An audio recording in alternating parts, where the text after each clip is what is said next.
hivi. Kuna raha yake kutazama mpira kiufundi zaidi.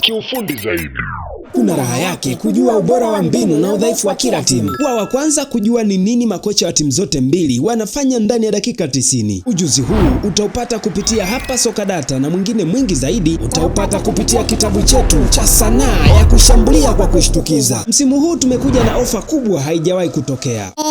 Niambie.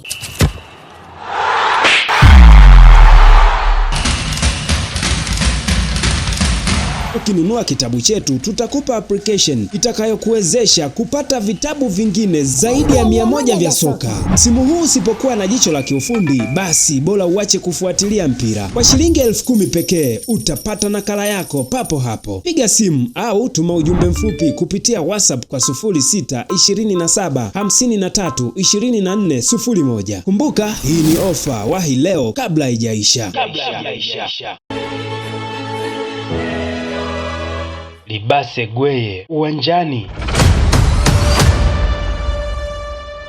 Libase uwanjani anaweza kutumika katika maeneo makuu matatu kulingana na mfumo utakaotumika, lakini pia jukumu analotakiwa kulitekeleza kwenye mechi husika. Eneo la kwanza ambalo hutumika mara kwa mara ni kiungo wa kati upande wa kulia. Katika mfumo wa 4-3-3, Libase anaweza kutengeneza double attacking midfielders akikaa upande wa kulia. Akiwa eneo hili kuna mikimbio kadhaa huwa anaifanya, tutaitazama baadaye. Eneo la pili analoweza kucheza Libase uwanjani ni kama winga upande wa kulia katika mfumo wa 4-4-2 na 4-2-3-1. Akiwa hapa pia ana mikimbio yake hatari huwa anaifanya.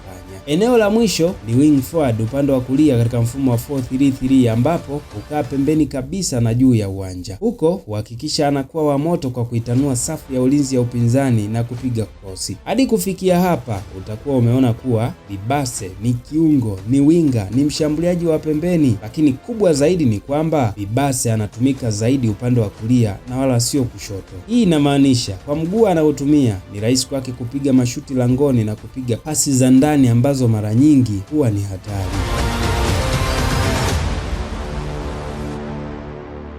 Mikimbio.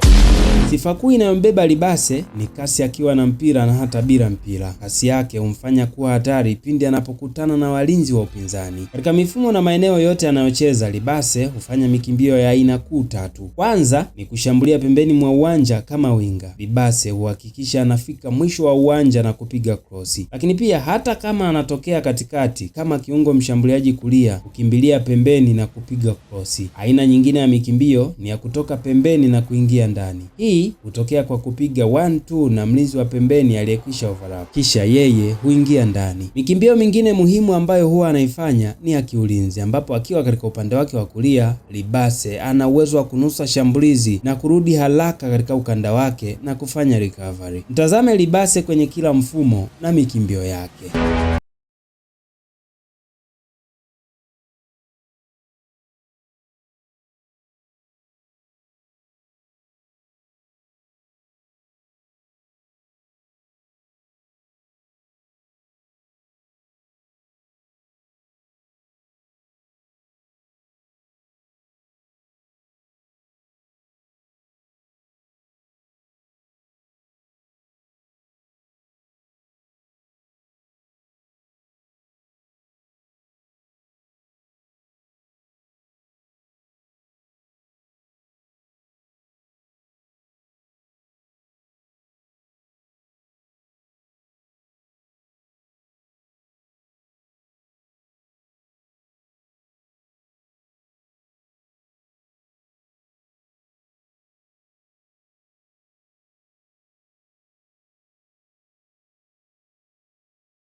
Je, atatumikaje Simba?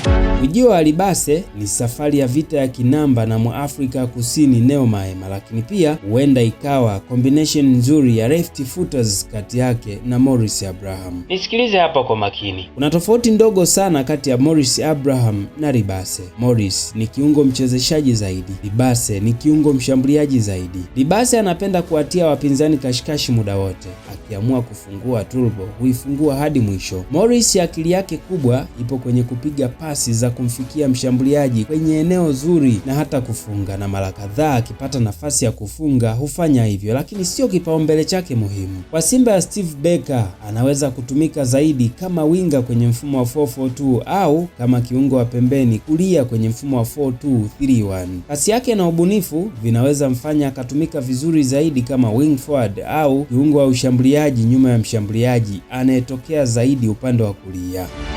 Je, huu ni usajili wa aina gani?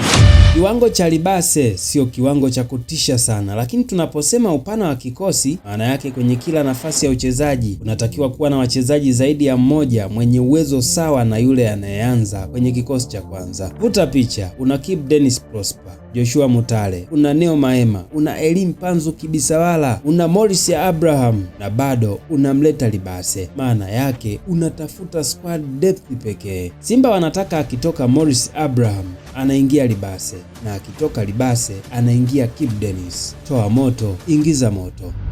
Udhaifu wake.